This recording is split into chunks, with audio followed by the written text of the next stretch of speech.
Hey, you guys hear me? Start cheering now! Yeah, let's get this over with. Yeah.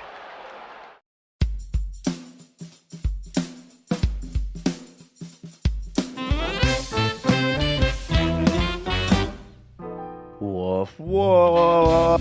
Hi, I'm Mike Minotti, and I am a Nintendog. Hi, I'm Jeff Grubb, and I am a Nintendog. And we are the last of the Nintendogs. Today, Kirby rides again. Silk Song, don't play. Get rid of that clown makeup. You don't need it no more. And what could possibly go wrong? Bubsy's back again. Oh, no. Wow. Wow. First off, Jeff, I just saw somebody skeet out my reaction face to Gooey being announced for Kirby. I think it was Scream added, and it was like, I think it says something that people like Mike went more vertical for Gooey's announcement Kirby than anything at Opening Night Live. Now, it didn't specify what that something is, but I think it's that I'm old. Yeah, I mean, listen, I think it says something about opening night live, but it might say more about us. I too am more excited about Gooey than I was just about anything in opening night live. Not entirely. There's some stuff in opening night live I was certainly excited about. Honestly, there's probably a lot of games that I'll be like, yeah, once they're out, I'll be ready to check that out. I don't know. Games aren't presenting well in these showcases these days. I don't know what it is. It's probably me. It's probably a me thing. No. Yeah, it might be a me thing, and there's definitely gonna be we're slipping further and further away from the target demographic for these things, especially a show like Opening Night Live that has a very global audience. I think they're trying to hit. So things like a new Black Myth game at the end, I'm just like, well, I don't care about that. Yeah. And a million anime and military games that I really don't care about. And, especially with those things, it's like, look, if some of those really rises to the top for some reason, I'll hear about it. But yeah, it's hard. I think, man, I'm surprised how many people for whom Lego Batman put the show kind of over the top. I think that game looked good. I just, we've done those so many times before. I guess if you're a Batman fan and you grew up on those Lego games and you're hearing that is getting that Star Wars, the Skywalker saga treatment, which sounds like is what is happening. I can get being excited about that. I'm surprised that so many people are like, yeah, no, that saved the show for me. I think it might have been the best announcement of the show, honestly. It's pretty good. It's coming to Switch too, on top of everything else. I think because it looks like it has Arkham DNA to it, and yeah, this might be like the kind of the closest thing we're gonna get to one of those. I like the Lego games, but normally I just think the gameplay itself's a little stale. So yeah, just have it play a bit more like an Arkham game, and that'll make it exciting and fun and all that stuff. So yeah, I think Lego Batman might have definitely been one of the better announcements we had of the evening.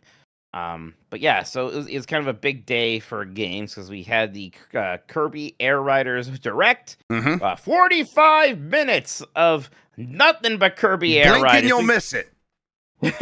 We were joking they're gonna talk about that Kirby the Forgotten Land expansion. What else will they have to pad this time? And what they have is Sakurai. Yeah. Now Sakurai's a pretty entertaining fellow. Yeah. So him kind of drawing on a bit about Air Riders. It could be worse, and he's a funny fellow. He opened it up by just sighing and being, why is making games so hard? But we did in fact get all sorts of details about Kirby Air Riders, the sequel to the 2003 GameCube game. A game, you look at that, it's one of the worst reviewed Nintendo first-party games, really, but there's a lot of nostalgia. I think that game has aged pretty well now, so there's a lot of affinity for Kirby Air Rider. Yeah.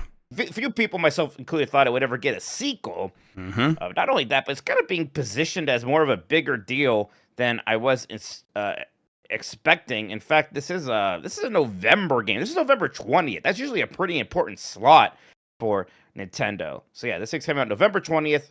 Nintendo Switch 2, $70.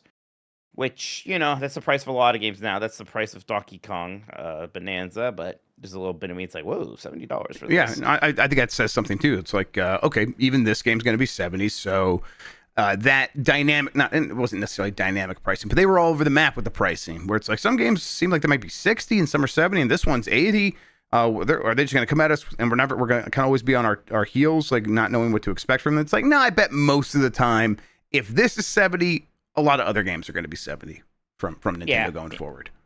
Yeah, absolutely. I don't think we're going to be seeing too many of those 60s left in the world.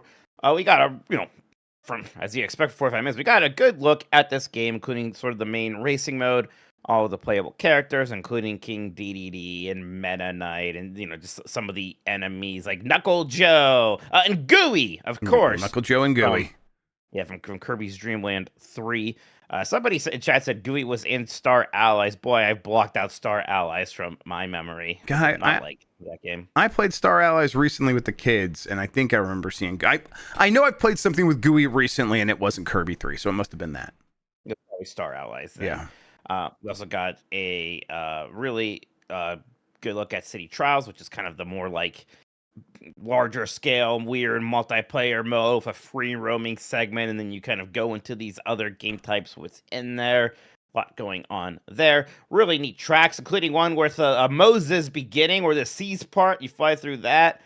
I think this game looks pretty hot, actually. I am excited about it. Air Riders is a weird thing. It takes some getting used to. It was a one button game basically, where you're always moving automatically, and then you hold down this one button to kind of start braking, and as you're braking, you build up boost, and you can drift during that. And you tap that button, that's how you use things like powers that you get during the race. There's a second button in this one because you also have a special meter, so you can do some super moves during it.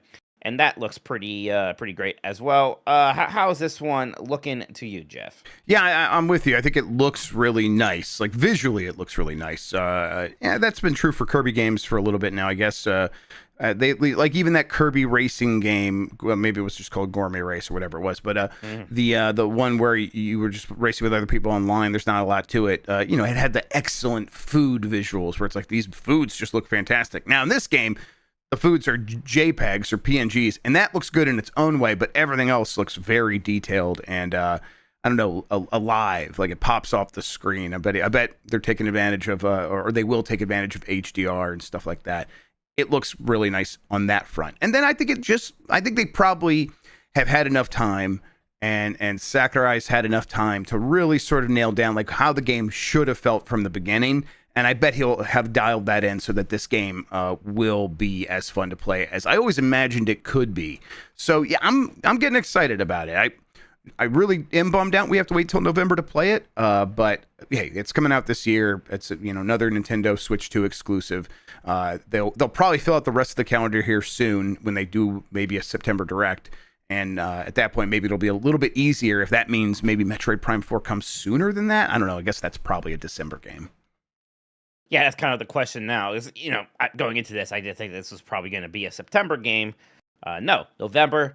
October is Pokemon Legends the Ace. We've got that there. We don't have a date for Age of Imprisonment, but except it's like a late 2025, maybe early 2026 thing. Part of me's like maybe it's more of a 2026 jam that we're getting there. So next month do we just get that direct? We learn more about that. There's some of those other games that are quote unquote Switch 1 games, but you can play them with Switch 2, like Rhythm Heaven and the weird game you like. What's that one called again? Tomodachi Life. Tomodachi Life. My bad. We got to learn more about those, and they got to announce some things beyond that. You think we're getting that a general direct instead of here's the Metroid Prime direct, and that's what we have for September? Yeah. I mean, just based on their history, yeah. Usually doing a general direct in September to set up the entire holiday. That doesn't mean they don't do something special for Metroid. I don't know if it's a direct though. I guess I would really welcome. Well, I don't really care. I just need to play the game. So honestly, maybe I don't even need a Metroid Prime direct. Just give me the date and let's play it. So want Metroid Prime 2 and 3. Yeah, that's what would help, with this whole waiting for Metroid thing. Give me that Metroid Prime 2. But after September direct, and we think that's a December thing, maybe we could. I'm doing so much copium. I know. I'm ready to hop on board that though. That would be real nice. I would really like the sound of that. All right, so yeah, we got Kirby Air Riders. It's looking nice. There are other announcements today related to opening Night Live, a show that was kind of not amazing. What's weird was how much fun stuff was announced in the pre-show. Yeah. Some of it I didn't even find out till after we were done recording, and there's like I know some of this stuff is maybe a little bit niche and it's for boomers, but I mean, I think some of this stuff could have gone in the main show. What was that, Christian? You saw that train? That train was fucking doing a lot of shit. It was Train? crazy. It's like a train game where it's like shit say radio plus like. Oh, yeah, is it the train? Is it the one where you can kickflip a train? Oh, I did see people. I did see this on Blue Sky later. Yeah. There's fun stuff like that. There was that He-Man game that looked neat. It was a beat 'em up. There's Bubsy 4D. Jeff, yes. Can you believe this? Atari is making a new Bubsy 3D platformer that seems, a bit self-aware. He's not going full-on BoJack Horseman or anything like that, but a bit more sardonic, perhaps. It has a cel-shaded art style. It doesn't look like it plays like Bubsy 3D or anything like that, but you can unlock a Bubsy 3D skin. It looks like Super Mario Odyssey with the Mario 64 costume there. I think this is kind of neat. Shocking.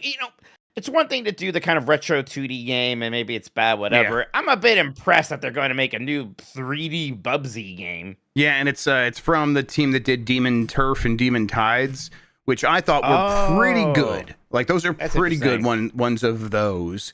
And this game looks like it's kind of taking those ideas and doing even more. I do think Bubsy 4D looks pretty promising. The trailer was especially good just because they do make multiple jokes about the history of Bubsy, like him having flashbacks to those earlier games and clearly being traumatized by them, and then like unlocking the Bubsy 3D skin, and that made him scream, remembering that game as well. So yeah, like they're having fun with it already. I hope that carries into the game in a really strong way, because I just think that these old platformer games are ripe. They are like fertile ground for some like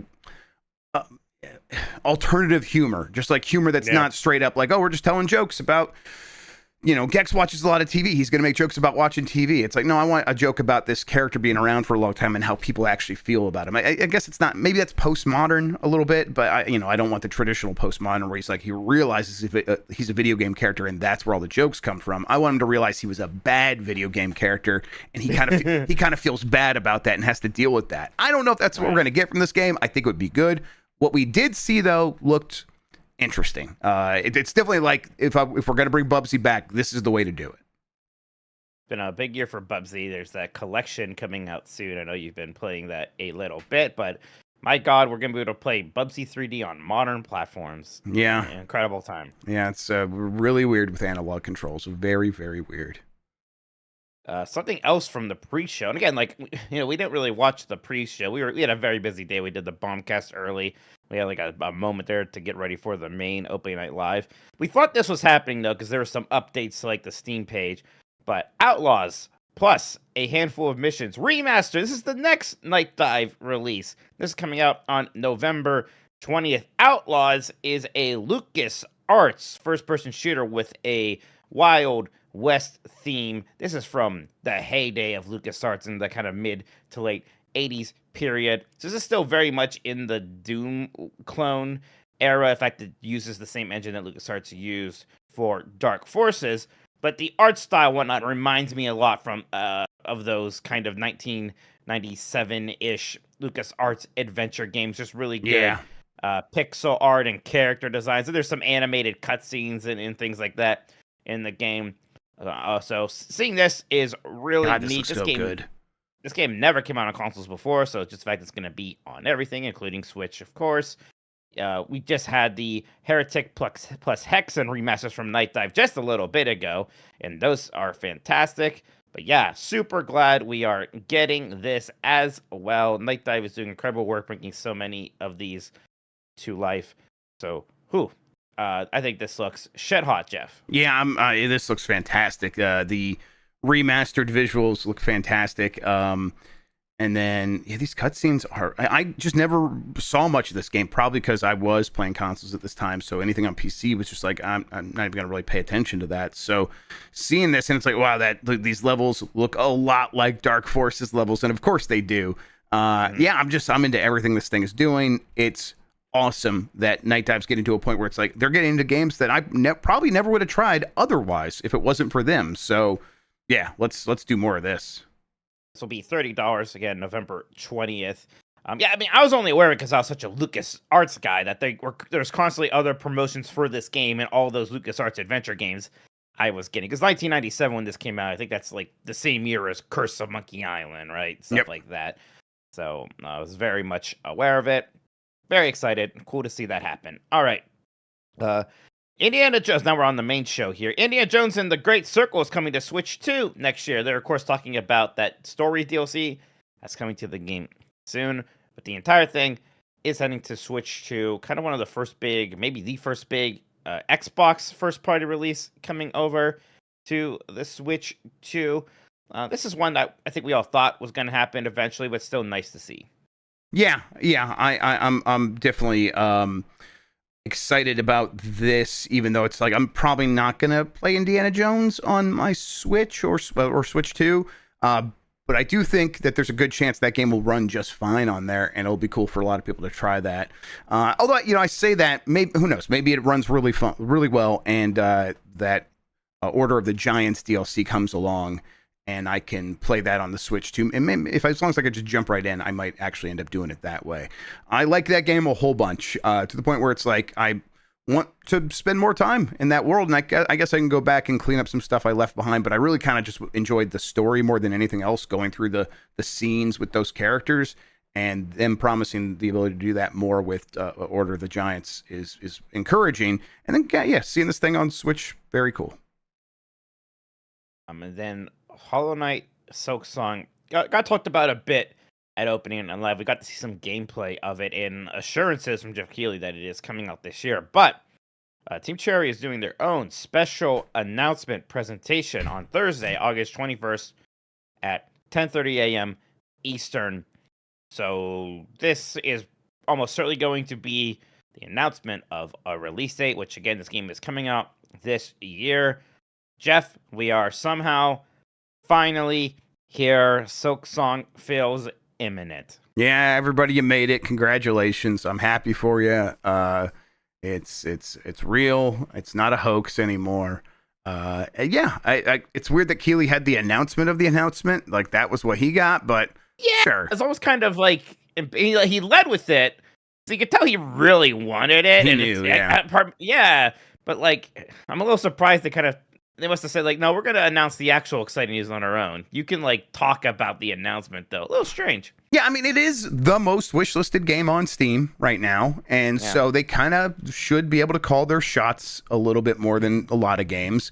Like, certainly they're not going to be paying Keighley for any time. Or maybe it came down to that. He's like, no, I have a space, but kind of, that space is owned by someone. Maybe if you guys had some money, maybe that's what happened. I doubt it, because, if it's a game like this, the most wishlisted game on Steam, Keighley's savvy enough to know, put that in the show. That's a good thing. So this probably was the studio's call, and I think it'll work out just fine for them. A lot of people watch the Keighley stuff, so there's a huge reason to be in those shows. But that really matters for a game that is looking to get its name out there. And Hollow Knight Silksong just is not that game. It is a game that millions of people already know they are going to buy that thing. So, them doing their own thing makes a lot of sense. I'm looking forward to reading that Schreier story about what happened over the last 7 years. He's promising that later this week.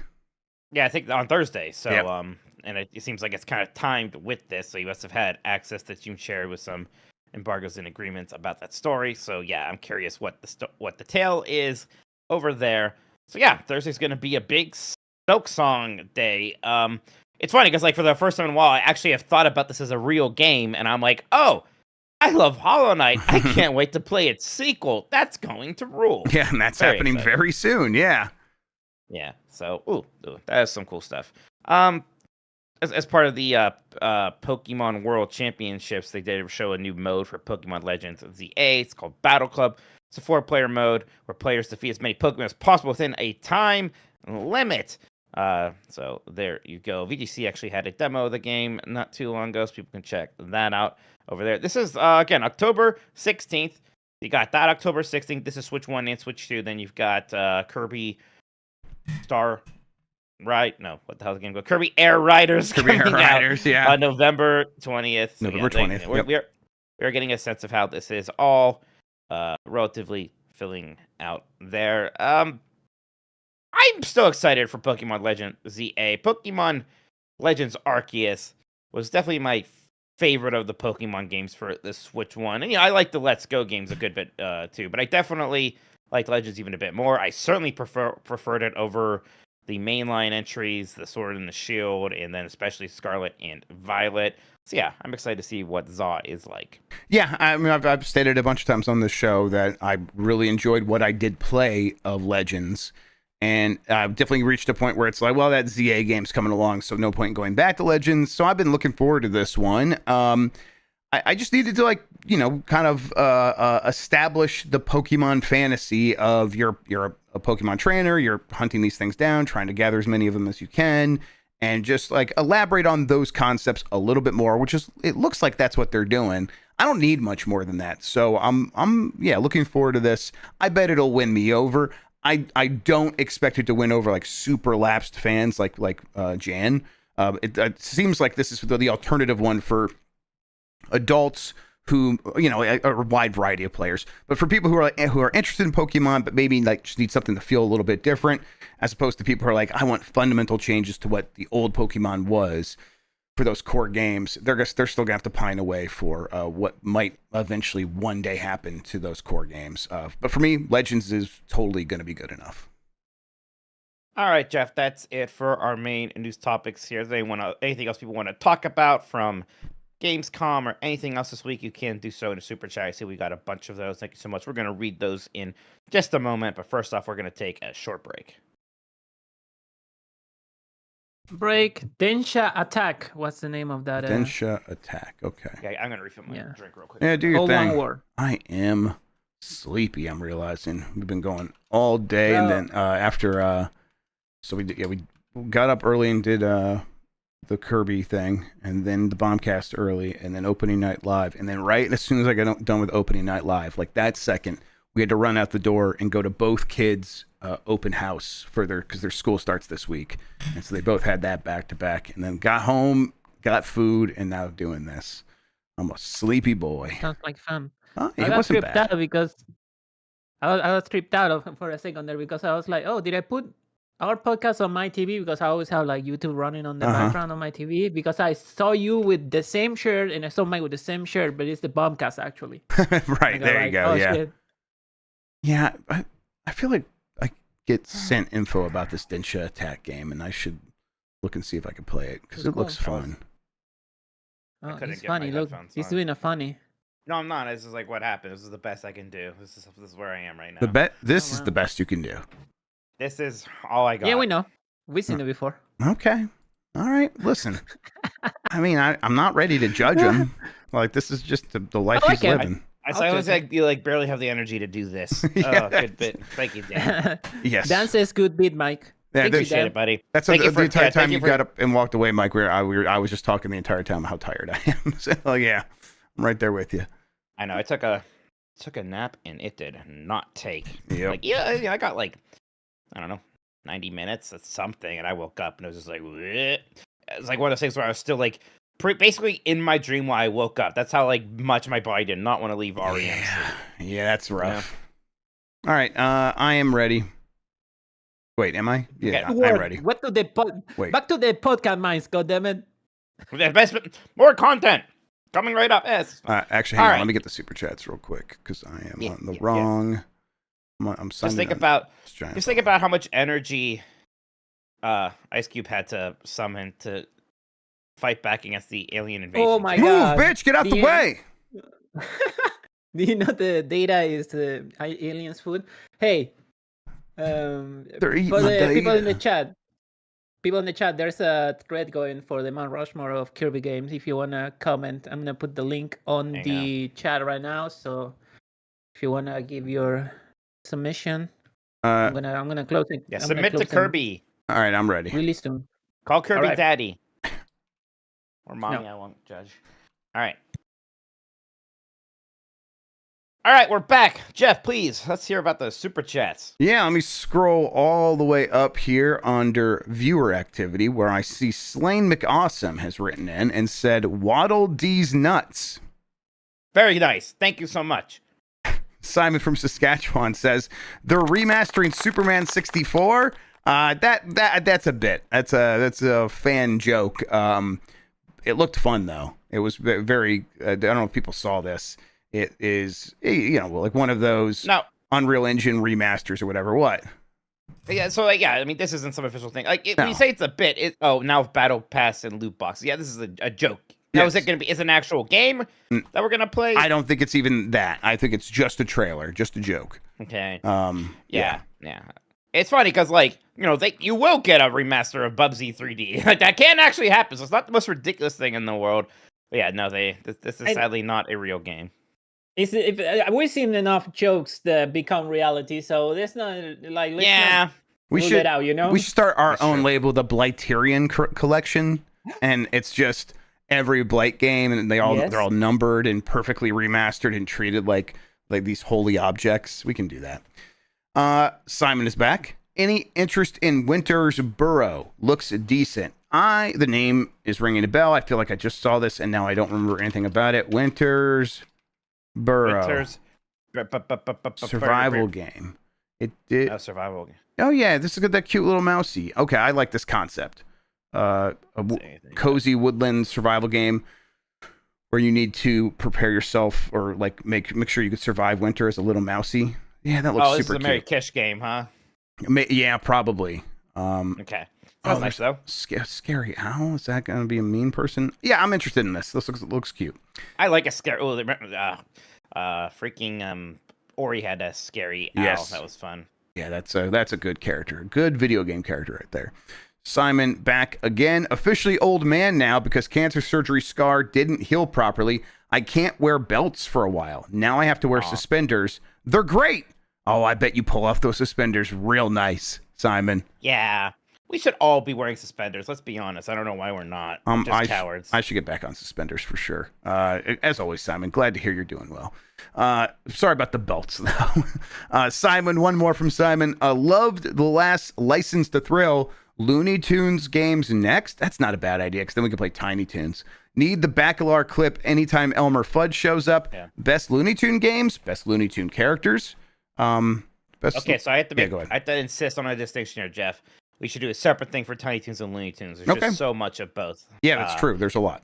Yeah, because there's a lot of good Looney Tunes games, and I think the best one is Sheep Hunter, right, for PlayStation 1, where you play as not Wile E. Coyote, but the wolf that looks just like him, and it's kind of a stealth game about getting sheep, and it's surprisingly very good. Yes, it is. It also looks surprisingly good.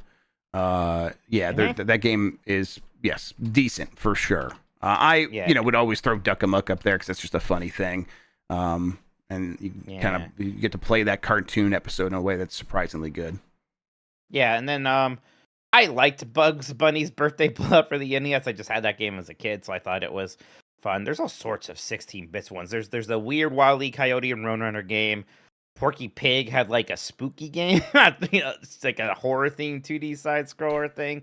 I think there's a Duck Dodgers something. Duck Dodgers on N64 is another shockingly good looking game. That's one of the better non-Nintendo 3D platformers on Nintendo 64 is Duck Dodgers. I like the way that game looks a lot. A ton of Taz games. Yeah, there was Looney Tunes B-Ball for the 16-bit, and then there was just Space Jam that I had on the Sega Saturn, and that was just NBA Jam, but with Michael Jordan and then all the Looney Tunes characters and the Monstars. I liked that Space Jam game quite a bit, actually.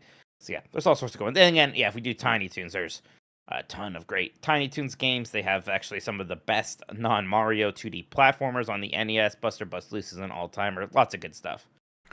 All right, Big Fresh 37 with COD being co-op and Borderlands 4 coming soon. Sirs, I think you need to bring back connectivity compadres, maybe with Jerf instead of others. Dan seems actually remorseful for his actions during recent I weeks. bet he is, and also I do not expect him, nor do I want him to change. So we'll play with Jerf. Yeah, that works. That sounds great. Look, there he is.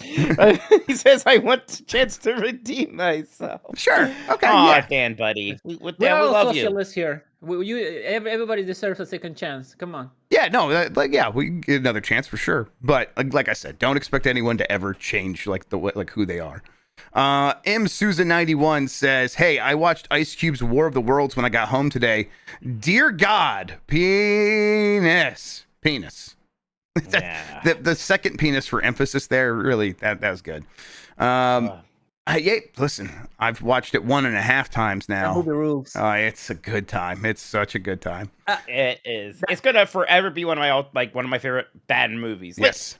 There would not be a War of the Worlds hole like there was a Noobs hole, or like there could be a Love on a Leash hole. Right. And I do think those movies have some elements of being so bad that they're good, but they're mostly painful. Yes. Right. Put me in the War of the Worlds hole. Oh no! Yeah. Oh no! I have to laugh at a oh boy, movie. I hate this. Yeah, come on. Just have a good time. All right. Dat boy Jerry. Grubb, I noticed. Dan Reichert, I'm sorry. Dan Reichert in chat just said noted. Dat boy Jerry says, Grubb, I noticed you type pretty fast. Not weird, by the way. Who would win in a typing contest between you and Dan? GB did one years ago, and I think he won. I think that, like, if we went in cold, Dan would almost certainly win. If it was like one of those things where I had the chance to like be Jeff about it and practice and sort of like go insane the way I do when it's a competition, I think eventually I would probably be able to beat Dan at it just because I would hyper fixate on it. But yeah. Content idea. Yeah. Content idea. You should run. You should do like a run on Type of the Dead. Typing of the Dead. What's the name of Play that Type one? of the Dead Yeah. with Dan at some point. I forget if it was during the extra live stream last year or just before we were messing around. He definitely spoke to me. Although I was like, I oddly had a hard time adjusting to just having a random keyboard like in front of me on the floor on the couch. It was not like being on my setup, so I don't know. Sure, that's something like you only ever do in a very specific context. I guess you could have a laptop, but I actually don't use laptops all that much anymore. I think I have a pretty good typing speed, but I don't think I have an exceptional one or anything like that. Jason Fulton, have been playing podcast catch up. Disappointed that Bill Lambier's Combat Basketball did not even get an honorable mention on the Sports Mount Rushmore. Yeah, look, there's a reason for that. It's terrible. It's a very bad game. It's a bad game. I love Bill Lambier. Like, that was, my dude when I was growing up as a kid watching basketball, and the Pistons won 2 back-to-back championships, and Bill Lambier was a major reason for that. He's also like a huge dick in a way that's really fun to have like one of those on your sports team. So I love Bill Lambier, but that game is trash. The Uncharted Wolf. It really sucks how people keep saying Sakurai is wasting his time not doing Smash. Some of his best work isn't even Smash. I just love Sakurai games. Yeah, look, he's them. People need to like understand what's happening here. Is the man has been making those games for a very long time and spending most of his life now making Smash Brothers games, even though he's done a lot of other stuff. One for him, one for us. You got to treat it that way. And really, I'm excited about this game. So yeah, those people can go to hell. Yeah, there's just still not that big of a rush for a new Smash Bros. Ultimate really was just so comprehensive that they could take longer than even their sort of usual. Smash Bros. Is usually the year 2 game for every Nintendo console, right? And it almost doesn't need to be this time around. It still could be, but it'd be fine if it was. I think a bigger priority is on, honestly, Animal Crossing this time around. So it's completely fine for them to do Air Riders. I'm excited about it. I'm glad they did. From Brono Trigger, if Dan Luck causes Metroid Prime 4 to get delayed to 2026, I'm canceling my premium subscription. I'm canceling my friendship to Dan if that's what his quote-unquote luck does. Yeah, Brono, I don't think anyone can complain about that. That's a completely fair position, and I'm with Mike. Limbright says, isn't it ironic how we can't seem to find any info about that Bean game that debuted at SGF last year? All right. Yeah, Listen, Killer Bean, Mike, that go ahead, Bean Mike. game that I thought looked Yes, stupid. you thought it looked stupid. Yes. I tell you what, if you showed that Bean game today, their opening night live, I might have been like, "Oh, thank God!" Something that looks fun, right? Like, I don't know. So context matters. I'm checking that. Okay, it says coming soon on Steam. Let me see when the last update was. Coming soon to early access. I wonder when the last time they have. Oh, baby, updated it's this. not even ready for early access yet, huh? Listen, y'all new to the Killer Bean lore, but the fans out there, we were waiting for like the next movie for like 10 years already. So like, Right. just get to The wait. media empire for this Bean. Yeah, it's hard to see. It doesn't say like when it last updated. I hope something's happening there, but I won't be surprised if we get to a world where Mike was right all along to dismiss this game. So let's just wait and see. All right, Brono triggers back. It says JK, winky face. No, we get it. Listen, you got to cancel your premium sub. I understand. Large Mario says, I feel the spoon heaven copium washing over me as I worry we're never getting Prime 2 and 3 on Switch 2. Yeah, I mean, look, you got to take your wins where you can get them. I still don't know. Maybe they just felt like, because we didn't do all the special love that we did to 1, even though we do have these games ready to go for Switch, maybe it makes more sense to like do different things with them and NSO or whatever. I don't know. But if that game is coming out in December, Metroid Prime 4, there's plenty of time for them to still do 2 and 3, and I am going to continue to kind of hope against hope. Jason Fulton says, if you had to ballpark a date for Baldur's Gate 3 and Expedition 33 on Switch 2, when do you think we see that? Maybe both of those can be in, maybe like one of them gets announced during the September Direct and another one happens during Game Awards. I wonder if any of those are this year, right? Is Elden Ring this year? I know they announced Elden Ring for Switch, but did it get a date for Switch 2? Yeah, I'll take a look. I feel like it doesn't have a date, actually. Right now. Yeah. Just this summer? Just this year. That's what they said it is summer. There's not much summer left. Yeah, I'll tell you what, it's not going to be summer. Yeah, it says 2025 on the Nintendo.com store. So, yeah, this year. So there. And that's like a game that probably had a SDK, a development kit, earlier than maybe some of these other ones. I mean, Baldur's Gate 3, a huge game. I'm sure they have a dev kit now. Expedition 33, a game that has become huge, and Nintendo might have gotten them a dev kit by now. Those will take until next year, probably for both of those. But Elden Ring this year kind of gives an example of that. That game was announced and still is taking months and months before we're getting it. Mm-hmm. Sorry, I forgot I was doing my job. And Michael R. O'Leary says, but why Bubsy dressed like Don Johnson? I do wonder. Like, part of me is like, is that the BoJack Horseman thing as well, where it's like BoJack Horseman always looked like he was dressed like an 80s star, because I think they were trying to imply that's when he was popular. He was washed up, and Bubsy looks kind of washed up here. And yeah. I want Bubsy to be depressed in this game. Yes. He deserves that. He deserves to feel shame, embarrassment, and not good about himself. I think that's what they're going for. Although, Don Johnson's a weird touch point for that. Chris Pratt is back. It says, gonna see if I can get Mr. Samurai's phone number from Miyamoto-san. An uncle of mine called me and asked if any of the food in that game has any food dyes. Oh no. Okay. You know what? Let's keep RFK Jr. as far away from Masahiro Sakurai as possible. Okay? He's just trying to protect kids, Jeff. What's so bad about that? Right. Shouldn't we be rooting for him? I think we should be rooting for him. What the fuck are you talking about, Chris? What the heck? What are you talking about, Chris? Chris, what are you talking about? I think Kirby very problematic, Kirby. Zombie. Sorry, I used to be pretty good at that, but I can't anymore. Listen, we got it. Zombie Porn says, hi, Mike. Dan is right to ask if they still use Tanks Minotti.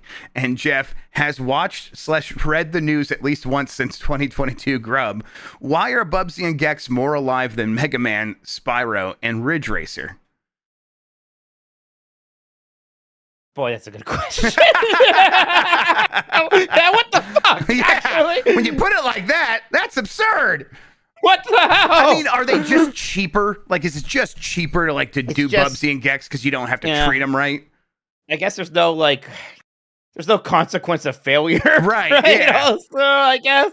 Croc also, yeah. Okay, look, about this tank thing, I know tanks are still a thing. I just, clearly they aren't as important as they once were, I guess was just what I was wondering. In this modern combat era, I assume that, yeah, drones took some work away from tanks, is all I thought it was. Yes, I suppose they probably have. It's just that they are definitely war has changed, says Dan in chat. No, tanks are still heavily involved in most ground theaters of war these days, for sure. Interesting. Okay, let's see here. X-Core Games rejoined the Lincoln tier. 35 months. Thank you so much, Core Games. We appreciate it. Pokey9513 says, why Kirby not playable in Kirby Racing Game? 0 out of 10. They gotta hold some surprises for us still. Don't worry. They'll probably do a bunch of skins or whatever. Hats, a Kirby hat. Rise to Ragnarok says, super excited. My wife and I will be going to Japan next year for the first time. What are your go-tos for a long flight? Mike, you have your concoction that you do. Yeah, Yeah, just take Dramamine. This is a really long flight. I don't know, get some ZQuil or something too. Just sleep. That's what I want to do. Get an audiobook, some podcasts. I need more audio stimuli, so it's easier to drift to sleep with that than visual stuff or games. International flights is the only time I will maybe watch a movie during a flight, though. I think I finally watched Barbie when I came back from the European trip I did last summer. Right. So. Yeah, I don't worry too much about it though. Yeah, I'll load up a bunch of podcasts and music so that I have stuff that's downloaded and ready to go. I'll bring some games. I'll bring the Switch, and I'll bring some books. I will almost always invariably get too tired to do any of that. The combination of the pressure in the cabin and the dry air just always puts me right to sleep. So, and I take advantage of that because it's like time travel. I do get pretty uncomfortable in those plane chairs, so I try to just sleep through it and wake up on the other side and enjoy that. But then when I'm awake, probably just listening to podcasts and trying to relax. Okay, last one for now. Gwyn the Hunter. Speaking of Silk Song, I had a friend who created Milk Bong. Apparently, if you put a drop of milk in your bong water, the smoke is thicker. Who'da thunk? I don't know. That sounds like the exact kind of thing that potheads would have thunk many times before. Let's just try some shit. But no, good pro tips. I appreciate Gwyn the Hunter. Mike, that does it for Super Chats. The show is back over to you. All right, we're going to take another break. When we come back, we're actually going to do the Mount Rushmore of Kirby games. It might be a difficult prospect here to pick just 4 important Kirby games, but we're going to get to that. So stick around, everybody. Looking forward to it. What if I'm lactose intolerant? How does that work? And you'll die. Why is my camera set up so shaky today? Camera's in the same place it always is. It did almost fall the other day when you were slamming your fist on the table. That was today. In rage. Oh my God, no, it wasn't. That was today. Oh no. Yeah, that was during opening night live, I think. Yeah. Oh no. Did you have like standing thingy? I just put it on top of my router. Yeah, you might wanna buy. That doesn't usually shake. A tripod.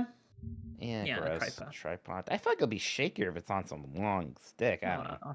Listen, I'm just giving you solutions. Stop telling me to put my desk together. Absolutely not. That's harassment, brother. Don't tell him to do that.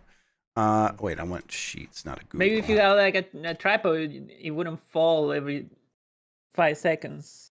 I have my camera drilled into the wall. That's how you do it. Yeah, mostly so it won't be connected to my desk in any way. You can't hang it from you can hang a 4K camera out of that shit. You can't handle me at my 4K camera. You don't deserve me at my... Okay, where am I at here? 8K camera. Yes. I swear to God, I used to be a really good RFK. I used to do... We believe you. Good. I don't know what happened. I just lost it. It happens, man. Man, that look Addie gave me when I did Patrick's Star today during the show. She wasn't expecting it. That's what she hates it the most. I missed that. Yeah. Did you guys listen to the Patrick Star song from the Broadway SpongeBob musical? It's a banger. No, I've not. I will. You said a lot of words. Maybe I'll do that because the Patrick Star kids still do like SpongeBob. Great one, great one. Jesus Christ, rapid fire. Guru, one we can turn to. Okay, let's do this. Mute tab. Podcast That's a lot. threads. Ba, ba, ba, da, ba, ba, da, ba, da, ba, da, ba. Okay. One we can turn to. All right. Actually, you you have know what? the, Let me just do this in here real quick. You had the Yes, the Discord thread. I do. Discord thread. Good stuff. Good boy. Oh, okay. I'm not gonna do Thanks, that thanks, anymore. mommy. All right. I I am. deserve that. Okay, I'm good. We can bring it back in, Mike. Okay. Yeah. We're back. It's time to do the Mount Rushmore of Kirby games. It's a big year for Kirby. We've got that Forgotten Land expansion coming soon. We got Kirby Air Riders popping off November 20th. I am a big Kirby fan, Jeff. I like all sorts of those games. I know you enjoy the Kirby as well. I do. I enjoyed Kirby quite a bit. I got that first Kirby game, Kirby's Dream Land, as a kid. Asked for it, got it when we went on a trip, and I've been a fan of Kirby ever since. Yes, this is going to be difficult to think of just for because there's so many different forms of Kirby. You brought up Dreamland, obviously worth consideration. Maybe not an instant lock like so many other first games are for this kind of thing. I agree, but it's definitely because honestly, up for consideration. I feel like Kirby's Dreamland and Kirby's Adventure might both be fighting for maybe even the same spot here. Kirby's Dreamland is the first game. It was for the Game Boy. It was a big hit. The whole thing was just we're kind of making a simpler, just charming game that's easy to just pick up and play and enjoy. Great on the go, and it was great at that. Kirby's Adventure expanded it into a more a bigger adventure. It's a late NES game, and that was the first one with the copy ability. I love Kirby's Adventure. Still is a really, really good time. One of my favorite final boss sequences, actually, in any video game is the stuff that happens in Kirby's Adventure at the end there when you're fighting King DDD in front of the Fountain of Dreams. Then you team up to go after the true final bad. There's like a shmup section and this incredible fight in outer space. Oh, it rules. So, yeah, these two, especially of the really early era, I think are the most important ones. Yeah, it's it's a weird one, these two early ones, right? Like you pointed it out, but like let's reiterate, like Kirby's Dreamland first, but when you think of Kirby, you think of the copy ability, and that's in the second one. But like as Champ points out, not a lot of people played Kirby's Adventure. That was Really? I think it was like a later NES game, right? It was a slightly later NES game. It was later, but I mean, it was 93. Like is that right? Yeah, that's super late. So that's why I never played Kirby's Adventure because of that. Because I was like already getting Super Nintendo at that point. Interesting. I mean, I still, yeah. And it felt like, oh, that's that game from the Game Boy going to NES. Now it wasn't. It was it was worth playing, but I just think it's in this weird spot where I think if you had to like on paper compare these things, it probably goes to Kirby's Adventure. But I don't think it's not necessarily a lock either. I think these both are in a weird position. Yeah, we'll have to kind of talk out if we just do both of them. Which one of those do we pick? Kirby's Adventure did get a remake on Game Boy Advance, Kirby Nightmare in Dreamland. Eventually, we're saying too. So yeah, what's a Kirby game you would want to throw on here? Yeah, I mean it's you know what? I'm just gonna go the opposite side just because I think this one is gonna be a lock between us. And at this point, I think it does represent Kirby and the Forgotten Land. I just think that one is like, oh, this is what Kirby should be now going forward, and I get excited whenever I think about playing more of it, which we're gonna get to do soon because it has some DLC coming for the Switch 2 version. Yeah, I think it took a long time to get there. It seemed like Kirby was never gonna make that jump to 3D. Then when it finally happened, they did a fantastic job. It gave a sort of a boost to the whole series, right? Like that game sold very well on the Switch. Just a really good game. Like it starts off with that sort of Kirby simpleness you want, and then by the end ramps up a little bit, and then the post game can actually be really a good challenge. God, it was a super good time. Great co-op. One of my favorite Switch games, and definitely one of my favorite Kirby games for sure. Yeah, just super cute, very playable, and it like scales appropriately for different ages. My kids played a ton of it. I played a ton of it. The post-game stuff, post-credit stuff, as the game keeps going, like a lot of Nintendo games do, that stuff owns. And then the set pieces, the big moments where like they're really going to unleash Kirby's super impressive powers, always hit very hard. I just like everything about that game.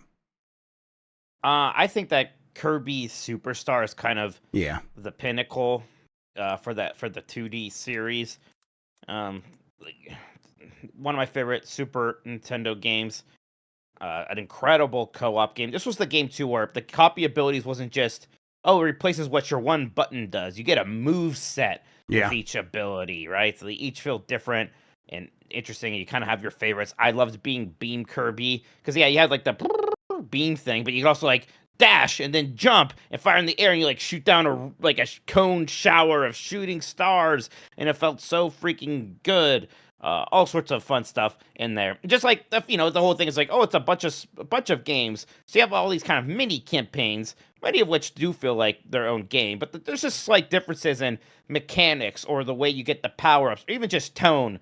Like Revenge of Meta Knight is kind of like this fast paced action thing, and then Spring Breeze is almost like a remake of the original Kirby. There's a Great Cave Offensive that's more of a Metroidvania style. Just an incredible package. We had other very good 2D Kirby games after this, especially on the 3DS with Triple Deluxe and Planet Robobot. But part of it, I think, was because they were sort of always using this one as the North Star. Still probably my favorite of the Kirby games. I would, for my next one, I'm going to do these two because I'm not sure if both of them are going to make it. I think, in my heart, they both would, but it might be hard to justify on this list where we've both admitted already we're probably going to have quite a few Kirby games, or it's going to be difficult to just narrow it down to 4. We already have some decisions to make. And those two games would be Kirby's Dream Course and Kirby's Canvas Curse, or Kirby Canvas Curse. So Dream Course is the golf game. It is, Kirby is the golf ball, and is also, basically the club as well. So you kind of throw Kirby down a course trying to get it in the hole, but there are other items on the course that actually you have to take out each one of these enemies before the hole will even be created. And as you are taking out those enemies, if they have a power, you gain that power and you can use it once you have actually activated the shot. So you activate the shot, you hit an enemy that has ice powers, you get ice powers, and as Kirby is going from that enemy and continues his momentum, might be going over some water, you activate the ice powers, it turns the water into ice, and you skate along the top instead of like stopping dead because the water kills your momentum. And now you're going on the other side of the hill, and you're rolling down, and you get you actually finish the hole in one go. It feels as good as all that sounds. It really is an incredibly well-designed game. And one that stands the test of time. It's one I've gone back to a million times at this point. One of those ones I could always pick up and have a good time with. Canvas Curse is really figuring out the DS's gimmick in a way that felt like Kirby was made for it. You draw a line on the screen, and a ball version of Kirby will follow that line, and you can basically make a line through an enemy and attack the enemy. If you tap on Kirby, I think he does a little boost. I have not played this game since it came out, but I loved it when I played it at the time. I'm like, yes, this feels like another one of these things that combines a familiar character that I like with ideas that are consistent with what I expect from that character, but all in a package that is so new and surprising that I'm just really into this. It's one of those from that era of Nintendo where they were really leaning into gimmicks for everything. It's like, this one really works. Now, did it work enough for them to do it again? Rainbow Curse wasn't quite as good, so no. But Canvas Curse is unassailable. That game is fantastic. Yeah, it was the first great DS game. It was kind of the game that sort of showed the possibilities with that system. The DS had an interesting launch lineup, but nothing amazing there. And I do remember, Canvas Curse was the first one. It's like, whoa, this is really, really neat. I think these are both great representatives for that other side of Kirby, the weird side, the more experimental side. Because Kirby has all sorts of weird gimmick side games. And sometimes, they're usually pretty interesting. You have Kirby Mass Attack, you have Kirby Pinball, Kirby Tilt and Tumble, all that stuff. Star Stacker. I'm glad all of it exists, but these two I definitely think are the best of them. And gosh, It's like, are we gonna have to just pick one of these? That is pretty tough. But a decision we're gonna have to make here. Yep. What else you got? I don't know. I do think these are Probably this is the right? pool. Okay. I think this is the short list here. How about this then? I will quickly read some recommendations from the Patreon producers. Let me bring that up for everybody. That is right here. All right. Yeah. So Tommy Pencil says Kirby Planet Robobot. How do you feel about that? Triple Deluxe, those games. I think they're great. I like those 3DS games a lot. I think they are a lot of ways sort of just spiritual successors to what's happening in Kirby Superstar. So, in a Mount Rushmore sense, I don't know, like in terms of if it's just like 4 best Kirby games, Planet Robobot might have more of a discussion here. For Mount Rushmore, I'm not sure. Jamie H says Dream Course, Squeak Squad. I never played Squeak Squad. Squeak Squad's good. Squeak Squad was the DS one it's a pretty traditional Kirby game. The only touchscreen stuff in this is the way you can kind of use the touchscreen to combine powers and use them.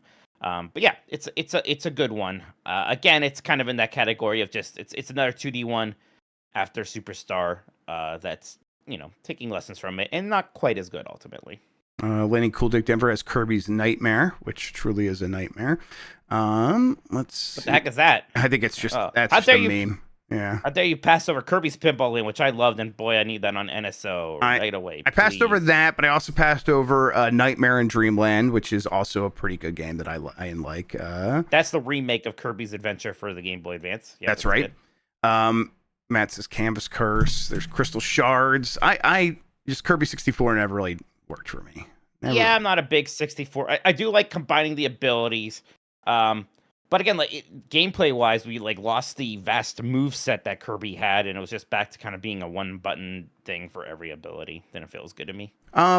Should we set up a stream where we do City Trial among the 4 of us at the original game? Yeah, the original game. Sure. I want to try because I never really play. I mean, I know. I guess there's ways to play it single player, and there's someone mentioned there's a checklist thing you can go through. I'll do that, but I think it'd be fun maybe to just see what that is all about before the new one comes out. Kirby's Avalanche. Yeah, that's a pretty good puzzle game. I'll tell you what, I'll take Dr. Robotnik's Mean Bean Machine over Kirby's Avalanche even. Love Mean Bean Machine. Kirby Tilt and Tumble, definitely one of those Game Boy Color tilt control games. Sure. Kirby's Topsy Turvy, was that a Game Boy Advance one? Whatever it was. That's trash. That's a bad game. Oh wow. Yeah, that's I haven't played that Yoshi's Topsy Turvy, whatever it is. Yeah, I tried playing it on my phone. It's bad. All right, let's see if there's anything else worth calling out. I've seen Dreamland 2 a couple times. I like Dreamland 2. I do too. That's the one with the animal buddies. That part of it is fun, but in a Mount Rushmore sense, I don't know. Yes, exactly. It's just not quite there for a Mount Rushmore sense. Was there one other? Oh, Dream Buffet. Cute game. No. Not quite going to make it here. All right. Some people in chat talking about Dreamland 3, which is Kirby Superstar is a late SNES game. It was 96, and then Dreamland 3 was after that. So it's a very pretty game. It has kind of a pastel look to it. But it plays more like Dreamland 2. It doesn't have, the more complicated movesets of Superstar. I always just like Superstar more than Dreamland 3. So Dreamland 3 is a good game for sure. I never played much Superstar. And hearing you always talk about the movesets, I'm like, I love that idea. I kind of wish they would go back to that and try it again. Again, the 3DS games did bring that back, and so that was good. Mount Rushmore of Kirby games. Here is the short list: Kirby's Dreamland, Kirby's Adventure, Kirby and the Forgotten Land, Kirby Superstar, Kirby's Dream Course, and Kirby Canvas Curse. All right, where are we starting here, Mike? I do think we just need one from Dreamland and Adventure. It's just there's only 4 slots here. I think we, of these kind of it's weird. It feels like there's 2 first Kirby games in a way. There's really only one in Dreamland, and they're both great games. I love Kirby's Dreamland. I just don't know if it can go up without having the copy ability. I love Kirby's Dreamland. It is a fun game still. It's just not necessarily the Mount Rushmore of Kirby, right? I don't know. Yeah, I think Kirby's Adventure is even more important in some ways, and I think it's a better game too. So I think Kirby's Adventure is the one that hangs of those 2. All right, well that's what we have so far. Okay, so really we just got to cut one more, Mike. And I do. Okay. Is it between Dream Course and Canvas Curse? Probably. Yeah, Kirby the Forgotten Land is the big 3D thing, and it's like kind of the newer one. It seems important. Kirby Superstar is just it's still kind of the pinnacle of the original philosophy of the series for me. So yeah, I do think we need one of the weird ones, and having to pick just one between Dream Course and Canvas Curse does suck because I like both of those games a lot. I'm leaning towards Dream Course, one being kind of the earlier game. I think ultimately being even the more interesting game than Canvas Curse, and I like Canvas Curse a lot. But Dream Course really stands out for me. I absolutely adore that game. Yeah, Dream Course is like a very good expression of the Kirby idea of this character can absorb powers. What does that mean for this course that you're on?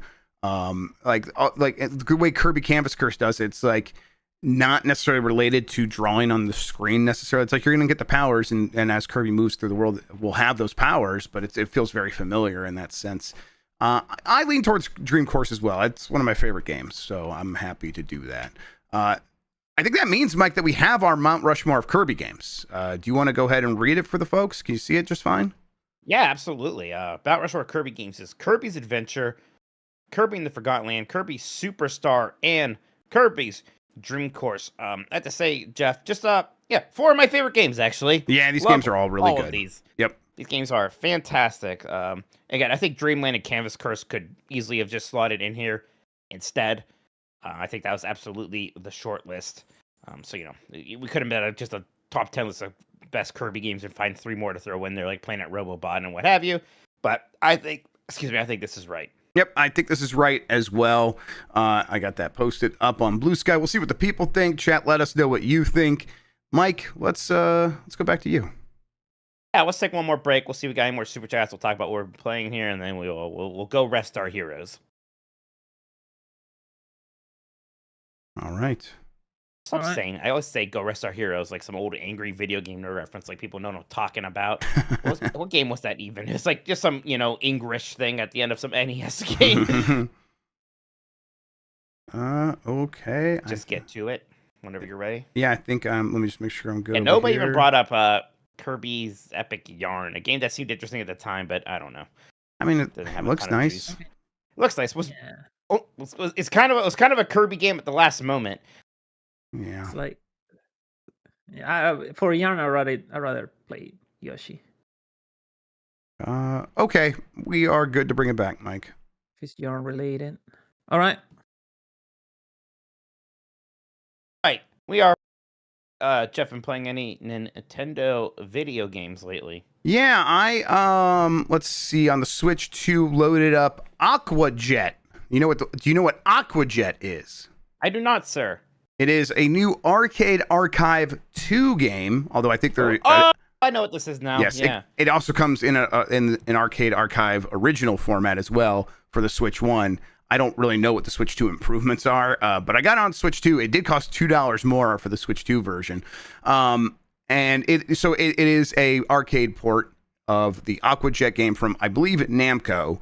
Where people might remember seeing it in the arcade, it is like a stand-up jet ski game where you get the sort of the handle that can go up and down, so you can kind of control the nose of your jet ski, and then you kind of like lean left and right to steer. And so this has gyro control to mimic that. I didn't use that, but it's there if you want it. I was just using the D-pad. I found the analog stick to be a little bit finicky, and I wasn't sure exactly what that was about. I'm like, maybe I should just be using gyro, but I tried D-pad, and that felt just fine. It's just, it's an arcade game. It's very slight. There's basically 2 courses, and the one course is like easy 550cc, and the other one's expert, where it's like 1100 cc. So it's like much faster, but really there's not much difference beyond that. That said, it feels good. I do remember playing this game a lot when I was a kid. I say a lot, probably like 6 times in my life had I played this game before or something like that. But that was a lot for one of these expensive installation arcade games that had like the haptic feedback, or that kind of probably wasn't haptic feedback. It was like actual like water moving around in a system to make it feel like you are getting real feedback. It's just kind of cool to have that in my pocket or whatever. It'd be hard to recommend because it's around $15-16 or something like that, and you could just get honestly, just go play Wave Race if you haven't played that. A game that feels better, looks better, has a ton more going on. And yet I'm enjoying this. I like these arcade archive games. I'm not going to ever be the person that's going to collect all of them from Hamster, the studio that does these. But I will dip in here or there and pick out one that I think looks pretty interesting. And then I'm always glad to have them on my Switch. Like I got Donkey Kong, the arcade version, a long time ago. Hamster did that. And, the Donkey Kong version that's on NES NSO is missing one of the levels. So it's like, oh, I got the shoot thing right here. I could just play that instead. This is very similar, where it's like, oh, it's just cool to have. Mike, you're muted again. You might have had another sneeze. No, do you hear me now? My Yes. dog was tripped on my cord there. Fantastic. I was gonna reach for the thing because it was falling. Yeah, I'm glad they do this. I think this game misses a lot of context not being in the arcade with one of the actual jet ski controller things. That was a lot of the fun of it. Yes, that was a huge part of it. It just kind of mechanically, it's not going to be able to compete with a Wave Race, for sure. I'm glad to hear it. That does seem like a lot. This almost feels like this should be one of 10 games in a $40 collection, maybe, than just $15 for it. Yep. But yeah, again, glad they've done it. Yeah, I mean, if this is the business model that is required for Hamster to go back and get all these games, I'll accept it because it means that occasionally we get something that's like, I'm glad I have Punch-Out as well. Punch-Out Arcade. Nintendo wasn't going to do that. It's not a great game, but it's another one I'm glad to have. And I can play it in Tate mode on the Switch, and they support that. So Hamster's doing the work to sort of justify all this. They're always, the interfaces are always terrible. They don't try to, make them feel like arcade games. It's clearly just an arcade emulator running inside of the Switch. But yeah, so I'm pretty tolerant of the pricing structure just because it's I think they're doing this because it is good business for them and it keeps them continuing to do it. They did it throughout the entirety of the Switch 1. I think they were Arcade Archive actually goes back before that, and they're continuing to do it. So I'm I will accept this, but like I said, it is hard to recommend it to anyone else because it's yes, if this was in a collection with 9 other games, easy. As a standalone thing, if you want this or not already. Anything else, Jeff? I've gone back to Hitman on Switch 2, and I don't know if they did any updates. I've continued to play. Some of those later levels run a lot smoother than I was experiencing earlier on in the game. I know they said that they were going to do some updates, so maybe that happened, and I just didn't notice. But yeah, that game's still really good. I did discover though that I really wanted the Mario and Luigi suits. Apparently, those are exclusive to pre-orders for the physical version. Oh. So because I got a code for the digital version from IO themselves, I don't get that stuff. And so I was legitimately looking for a code for that stuff on eBay. And someone was selling it for $10. I'm I might do this. And then as I'm loading it into my cart, they're and also $30 shipping and handling. I'm you motherfucker. Yeah, you piece of shit. You're not shipping shit. So it actually was going to be $45 once it all went through. So I'm okay, I can't do that. I could probably go find this game physically for around that price right now. Somebody give Jeff your Mario Luigi costume. Look how hard this man has it. The free code they gave him didn't have the stupid costumes. Do you understand my plight? Do you understand how I've suffered from you? In the arms of an angel. The PR person. You gotta email the PR person and get that code, bro. What are you doing? I'll email the PR person. It's just the email about that game when they sent me the code is from June. And it's just weird to be well, I haven't done much coverage on it, but can I have more free stuff? I don't know. I just feel we talk about it. We mostly talked about how Come on. It's not a great port. Yeah. But we've talked about it. Yeah, exactly. I'm still going to try to get that stuff. I really want to kill things as Luigi. I want that real bad. So, but I'm just playing that game now again, and I was thinking about it. It's got to be up there for the game that I have legitimately replayed, not replayed to the end because that's just not even really how I play it, but gone back to in a serious way on the most different pieces of equipment. Super Mario Brothers is almost certainly number 1 for me on that front. I've played that on just everything. But this has got to be up there. It's close to the top. And I'm just gonna I'm gonna do it again. I'm gonna probably play through that entire game again on Switch 2 now that I kind of got momentum for it. So yeah, good stuff. And then the kids are playing more Donkey Kong Bonanza, and so I'm helping them out with that every once in a while. Like always, a real good way to continue to play a game that I like is like the kid needs help with something. I get to go back and go, hell yeah, this game rules, without having to like play through the entire thing again myself. That's a convenient thing about having kids and enjoying video games. But that's it for me. Mikey, how about you? I've been, I beat Heretics. I've been playing through Hexen and enjoying it. I'm losing a little bit of steam. I might be taking a break or just stopping relatively quick here. Hexen has that more open structure where instead of just the normal, there's 3 episodes and each episode has 12 levels or whatever. There's 5 big hub worlds. You kind of really have to explore those, and they're all pretty long. They're also kind of, very non-linear in a way where it's like, okay, you've got this thing. Where am I going next? And the remaster tries to help by putting some markers on the map, but even then, that's not, it's not like we're putting a marker. That's the one that has classes, isn't it? Yeah, this is the one with the classes. But it's not like the marker's like showing you exactly where it is. It's like, well, go to this area. There's probably still something you have to do there, for instance. So I've been getting a little stuck and feel like I'm meandering and wandering around a little bit in that one. So I don't know, maybe just need a break. But yeah, enjoyed that collection a ton. Really enjoyed Heretic, and I do appreciate Hexen. But maybe I'll go check something else out, especially now that I know I do have Outlaws coming out, right? I'm going to be returning to the boomer shooterness relatively soon. When is that out? I need a break. Actually, you're right. That is kind of a little bit. What did I write in the rundown here? Yeah, you had it up front, up top there, right? Yeah. Yeah, not till November 20th. Wait, November 20th? Isn't that the same exact day as... That is the same day as Kirby's Air Riders. Yes. Yeah. I'm seeing if I wrote that. I know. I would think the same thing, but I don't know. It doesn't look like you would have done that. I've been November 20th. Okay, it's just actually the same day. All right. There you go then. Dan says, "What the fuck is Outlaws?" Do you want to tell him one more time? It's a first-person shooter from LucasArts for the personal computer. It's a Doom clone with a fun Western theme. I think you might like it. It looks good to me. Okay, so Nightdive's remastering it. It's gonna be great. Yeah, I remember having a similar sort of experience when I rented Hexen for N64, which again I don't know if it's exactly the same game. Back then, I certainly assumed it was. I think it is. I don't think it's a Doom 64 situation. I think it is too, but I just don't know for sure. But when I was playing, I was like, this game is cool and fun, and it's just like it's not that I needed to be guided, but I did not feel like I had the propulsion through that game to get through it. And it was like, when it was time to return it, I did not feel bad about that. Anything else?